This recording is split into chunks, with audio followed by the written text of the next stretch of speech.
Bismillah ar-Rahman ar-Rahim, walhamdulillahi rabbil alamin, wa sallallahu wa sallam ala nabiyyina Muhammad, wa ala alihi wa sahbihi ajma'in, amma ba'd. On continue, chers frères, la lecture de ce conseil très profitable de l'imam Ibn Baz, rahimahullah ta'ala, concernant les mœurs des gens de science.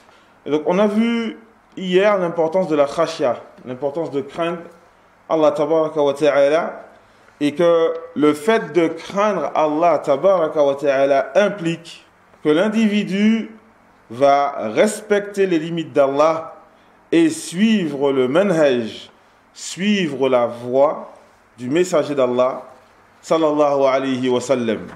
Il dit ensuite après cela l'imam Ibn Baz, فَإِذَا زَادَ عَلَى ذَلِكَ صَارَ تَنَطُّعًا وَغُلُوًّا لَا يَجُوزُ. Mais s'il augmente, s'il dépasse cette limite, alors cela devient de l'exagération. De l'exagération. Et cela n'est pas permis. فَالْعَالِمُ هُوَ الَّذِي يَقِفُ عِنْدَ حُدُودِ اللَّهِ فِي الْإِبَاحَةِ وَالْمَنْعِ. Et donc le savant, c'est celui qui va respecter les limites d'Allah tabaraka wa ta'ala dans la permission et dans l'interdiction. Il ne va pas dépasser les limites, il ne va pas exagérer. Il ne va pas exagérer. Wa fil amali wa tark.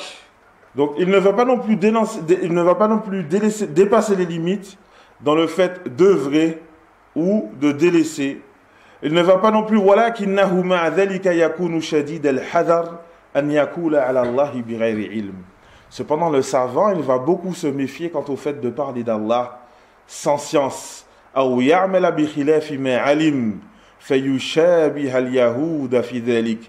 alors il va se méfier quant au fait d'œuvrer d'une façon qui n'est pas conforme à ce qu'il connaît, à sa science, et en cela il va ressembler aux Juifs. وقد ذكر الله سبحانه عن بعض أهل الكتاب العاملين الأتقياء خصالا حميدة. Et certes, Allah tabaraka wa ta'ala, il a cité de certains des gens du livre, de ceux qui avaient la piété, de ceux qui œuvraient avec leur livre. Allah tabaraka wa ta'ala a cité d'eux quelques caractères louables. Tadhkiran lana bidhalik, pour nous faire le rappel de cela. Et c'est ce qu'on va voir aujourd'hui, inshallah ta'ala, quelques caractères louables qu'Allah tabaraka wa ta'ala a cité des gens du livre. فقال تعالى, Allah qui dit لقد كان في قصصهم عبرة لأولي الألباب. Il y a dans leurs histoires une leçon à tirer pour ceux qui sont doués de raison dans leur récit. Et c'est là qu'à chaque fois je le répète, barakallahu fikoum les frères, c'est important d'apprendre l'histoire. C'est important d'apprendre l'histoire des prophètes, l'histoire des compagnons, l'histoire du prophète Mohammed sallallahu alayhi wa sallam. Il y a énormément de leçons à tirer quand on apprend l'histoire de ceux qui nous ont précédés. Il continue, l'imam Ibn Baz nous dit فَفِي التَّارِيخ وَالْقِصَص عِبَرٌ كَمَا قَالَ عَزَّ وَجَلَّ. Et donc il y a dans l'histoire et les récits des leçons comme l'a dit Allah Azza wa Jal. Et il dit subhanah لَيْسُوا سَوَاءً من أهل الكتاب أمة قائمة يتلون آيات الله آناء الليل وهم يسجدون يؤمنون بالله واليوم الآخر ويأمرون بالمعروف وينهون عن المنكر ويسارعون في الخيرات وأولئك من الصالحين. Ils ne sont pas égaux, ils ne sont pas semblables. C'est-à-dire tous les gens du livre ne sont pas semblables, ils ne sont pas égaux. Il y a parmi les gens du livre une communauté droite, une communauté sur la droiture. Yatluna ayatillah, ils récitent les versets d'Allah durant la nuit et ils se prosternent. La parole du prophète sallallahu alayhi wa sallam lorsqu'il nous incite à faire Qiyam al-Layl et qui nous dit que cela fait partie de Da'bus Salihin Qablana. Et donc ce sont les rituels, les habitudes des pieux avant nous. Le fait de prier la nuit. Et aussi, ils se prosternent. Les gens du livre, ils se prosternent. Wa alaykum assalam wa rahmatullahi wa barakatuh. Ils croient en Allah et au jour dernier. Ils ordonnent au convenable et interdisent le blâmable. Wa yusari'una fil khairat. Ils accourent au bien. Wa ulaika min as-salihin. Et ceux-là font partie des pieux. Il nous dit l'imam Ibn Baz rahimahullah. Wa hadha namudaj min a'malihim at-tayyibah. وهذه الصفات الحميدة ذكرها الله سبحانه عنهم لنقتدي بهم فيها ولنسلك هذا المسلك ونتأسى بأهل الخير. Et donc il dit rahimahullah, et donc ceci est un exemple de leurs bonnes œuvres, de leurs bonnes actions, et ce sont certaines de leurs bonnes de leurs caractéristiques louables. Allah tabaraka wa ta'ala les a citées afin que nous puissions les suivre en cela, et afin que nous puissions emprunter leur voie en cela, et les prendre pour exemple, et prendre les gens du bien pour exemple. Et donc c'est important, comme je dis, barakallahu fikum les frères, c'est important qu'on lise le Coran, qu'on lise les récits des peuples d'avant nous, afin qu'on prenne exemple sur les pieux parmi eux. On prenne exemple sur les pieux parmi eux, et qu'on tire des leçons de ce qui est arrivé aux désobéissants parmi eux. On regarde quels sont les caractères qu'Allah tabaraka wa ta'ala a loués dans son livre et quels sont ceux dont il a mis en garde. Et ça, on en a besoin dans notre vie de tous les jours. On en a besoin afin d'apprendre quel est le bon comportement. وَهَكَذَا فِي آخِرِ سُورَةِ آلِ عِمْرَانِ. Et aussi, à la fin de la sourate, donc Ali Imran, il dit tabaraka wa ta'ala وَإِنَّ مِنْ أَهْلِ الْكِتَابِ لَمَنْ يُؤْمِنُ بِاللَّهِ وَمَا أُنْزِلَ إِلَيْكُمْ وَمَا أُنْزِلَ إِلَيْهِمْ خَاشِعِينَ لِلَّهِ لَا يَشْتَرُونَ بِآيَاتِ اللَّهِ ثَمَنًا قَلِيلًا أُولَئِكَ لَهُمْ أَجْرُهُمْ عِنْدَ رَبِّهِمْ إِنَّ اللَّهَ سَرِيعُ الْحِسَابِ. Et il y a parmi les gens du livre ceux qui croient en Allah et en ce qui a été révélé en ce qui a été descendu sur vous et ce qui a été descendu sur eux. Ils craignent Allah, ils ont de la crainte pour Allah tabaraka wa ta'ala et de l'humilité envers lui. Ils ne vendent pas ces versets à vil prix. Ils ne vendent pas ces versets à vil prix. Ceux-là auront pleinement leur récompense auprès de leur Seigneur. Certes, Allah tabaraka wa ta'ala est prompt dans le jugement. Et donc ici, on a encore plusieurs caractéristiques qui ont été citées. Et le Cheikh Ibn Baz rahimahullah, il va développer sur ce sujet, donc comme on va le voir aujourd'hui et aussi dans le cours de demain. Demain dimanche, on fait cours aussi, alhamdulillah. Tu avais annoncé dimanche dans le programme? Taïb. Bismillah, on va finir ça, on va finir l'épître demain, bi'idnillahi ta'ala. Qu'Allah facilite. Les frères, barakallahu fikum, parmi les caractéristiques qui ont été citées, il y a un point sur lequel j'attire votre attention. C'est l'importance, comme je l'ai dit, barakallahu fikum, le fait de lire les versets d'Allah tabaraka wa ta'ala. Allah tabaraka wa ta'ala a fait l'éloge de Ahl al-Kitab, les gens du livre, par le fait que ces gens-là, ils récitent ces versets. Ana al-layl. Ils récitent ces versets durant la nuit. Ils récitent ces versets durant le jour. Et quel verset ils récitaient, barakallahu fikum? Les gens du livre, quel verset ils récitaient? De quel livre? Al-Tawrat ou l'Injil?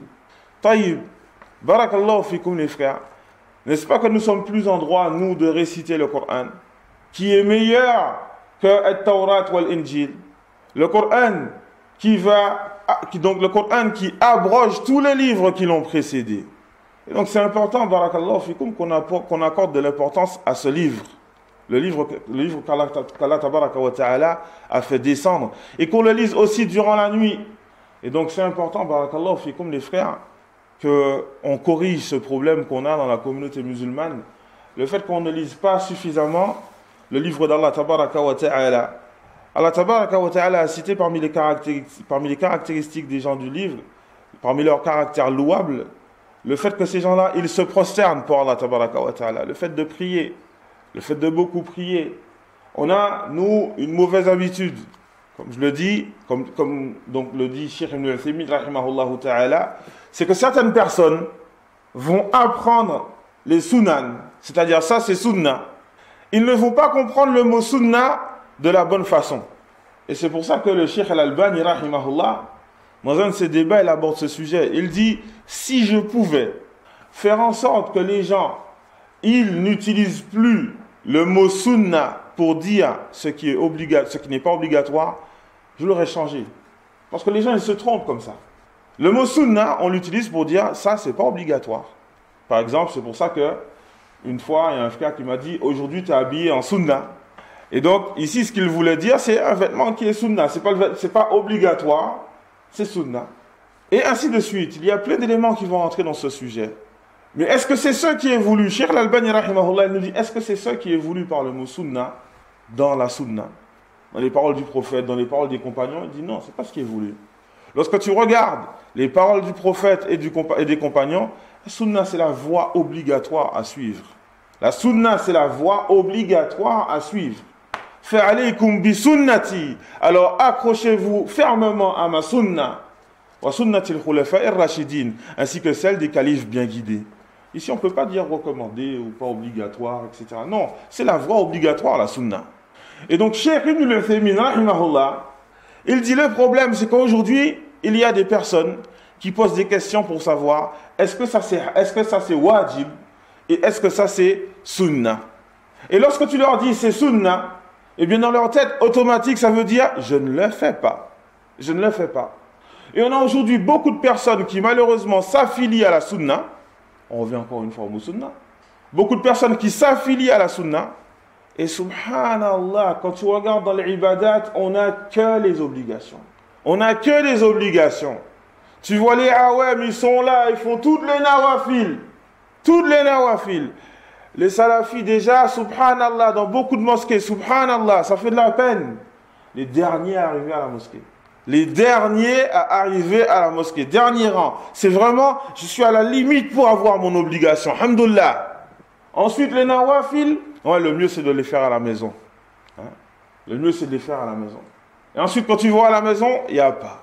Et donc, barakallahu fikum les frères, c'est important. Ça fait partie du comportement, ça aussi, envers ton Seigneur, le fait que tu œuvres avec ta science, que tu œuvres avec les connaissances que ton Seigneur t'a données. Il y a certaines personnes qui ne connaissent pas ça, ils ne connaissent pas ces prières-là, ils ne connaissent pas ce genre de choses. Toi, tu es au courant que la sunna du prophète, c'est ça, c'est ça. Fais-le, qu'est-ce qui t'empêche de le faire? Lorsque c'est pour le travail, on est capable de courir, masha'Allah. On est capable de vraiment partir partout, aller faire des courses à droite, à gauche, si, ça. Quelques actes surrogatoires, barakallahu fikum. C'est important. Le prophète sallallahu alayhi wa sallam, il nous a dit La taj'alu buyutakum kubura. Ne faites pas en sorte que vos maisons soient des cimetières. Une maison dans laquelle on ne prie pas. Il n'y a pas le rappel d'Allah, tabaraka wa ta'ala. On est là que pour parler de dunya à la maison. Dunya. Parmi les caractéristiques qu'il a citées, Allah tabaraka wa ta'ala dans ces versets, il y a le fait donc d'ordonner le bien et d'interdire le mal. Ordonner le bien et interdire le mal. Le fait d'accourir au bien. Le fait d'accourir au bien, les frères, barakallahu fikum, cela fait partie aussi des caractéristiques des compagnons. Ils ne laissaient pas des bonnes actions passer comme cela, mais ils accouraient pour faire des bonnes actions, pour pouvoir donc se préparer pour l'au-delà. Pour se préparer pour l'au-delà. Et nous, on est où de tout cela? Et donc l'imam Ibn Baz, rahimahullah, il développe concernant certains des critères qui ont été cités, et il nous dit فَهَذِهِ الْخِصَالُ الْحَمِيدَةِ الَّتِي أَخَذَ بِهَا خِيَارُ أَهْلِ الْكِتَابِ وَمَنْ هَدَاهُمُ اللَّهُ مِنْ عُلَمَائِهِمْ إِيمَانٌ بِاللَّهِ وَخُشُوعٌ وَخُضُوعٌ لِلَّهِ. Il nous dit donc ces caractères louables qu'ont eu les meilleurs des gens du livre, ainsi que ceux qu'Allah a guidés parmi leurs savants. Le fait de croire en Allah, avoir la foi en Allah tabaraka wa ta'ala, ainsi que le fait d'avoir le caractère humble pour Allah tabaraka wa ta'ala, wa ta'atun lillah, ainsi que le fait d'obéir à Allah subhanahu wa dhullun bayna yadayhi subhanahu wa ta'ala. Donc le fait d'avoir une profonde obéissance et asservitude pour Allah tabaraka wa ta'ala. Thumma ma'a dhalik. Et là, il montre un point important. concernant le comportement. Et souvent, on n'accorde pas suffisamment d'importance à ce sujet.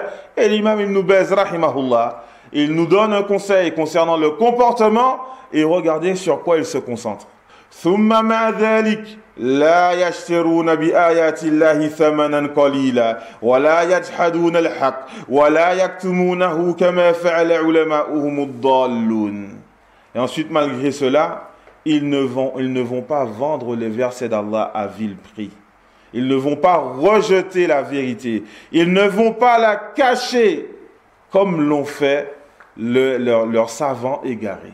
Et donc on a dit, il fait partie du bon comportement, le fait d'œuvrer avec les versets d'Allah.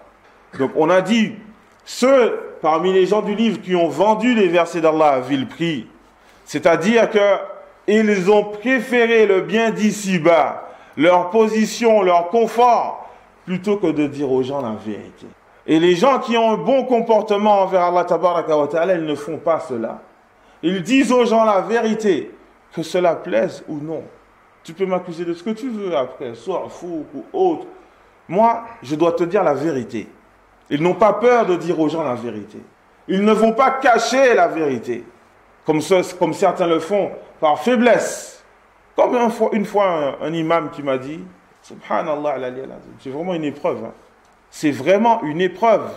Je lui dis, mais il y a quand même pas mal de moussa à faire dans ta mosquée. Tu es un imam quand même, tu peux parler sur le sujet, tu peux leur montrer la vérité.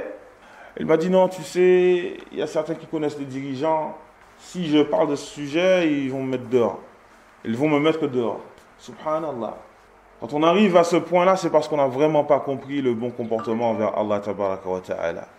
On n'a pas compris la responsabilité que tu as. Être imam, ce n'est pas diriger une prière, frère. Ce n'est pas diriger une prière. Tu dois montrer aux gens la voie qu'ils doivent suivre. Tu dois les mettre en garde contre le mal, les prévenir contre le mal. Et donc il dit l'imam Ibn Baz, rahimahullah, ces gens-là ne cachent pas la vérité comme l'ont fait leurs savants égarés. Donc les savants, des gens du livre qui étaient égarés. Katamu sirata Muhammadin alayhi salatu wassalam. Ils ont caché donc les attributs. Ce qui est voulu ici, ce sont les attributs du prophète Mohammed sallallahu alayhi wa sallam, ainsi que la vérité le concernant.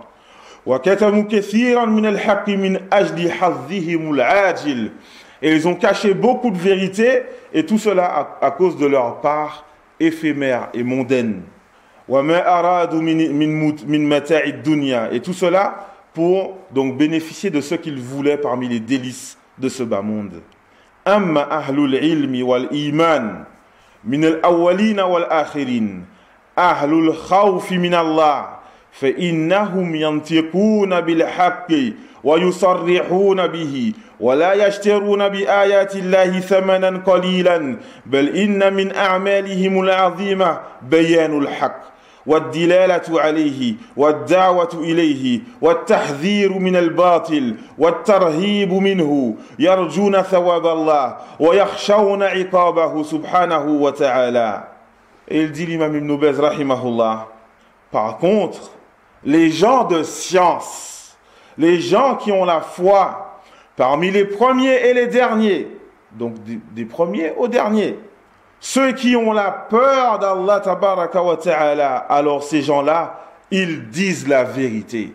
Et ils le disent clairement. Ils ne vendent pas les versets d'Allah à vil prix. Mais il y a certes parmi leurs bonnes œuvres le fait de montrer la vérité et d'appeler les gens à cela, de mettre en garde contre le faux et de faire en sorte que les gens ont peur de tomber dans le faux. Et ils espèrent en cela la récompense d'Allah tabaraka wa ta'ala. Ils ont peur de son châtiment, subhanahu. Et ça, c'est le travail des gens de science et de ceux qui les ont suivis. C'est une obligation. C'est une obligation de dire aux gens la vérité, de leur dire ce qu'ils doivent suivre et de les avertir, de les mettre en garde contre toute fausseté et contre tout égarement, contre toute déviance. Et donc les gens qui ont la foi, les gens qui ont le bon comportement avec Allah tabaraka wa ta'ala, voilà ce qu'ils font. Voilà une de leurs caractéristiques, donc min awsafihim al-azima, une de leurs caractéristiques qui sont grandioses. Grandioses. Et subhanallah, vous remarquerez, barakallahu fikum, comme on l'a dit précédemment, que À notre époque, peu de personnes accordent de l'importance à ce sujet. Le fait qu'il fait partie du bon comportement, le fait de dire aux gens la vérité.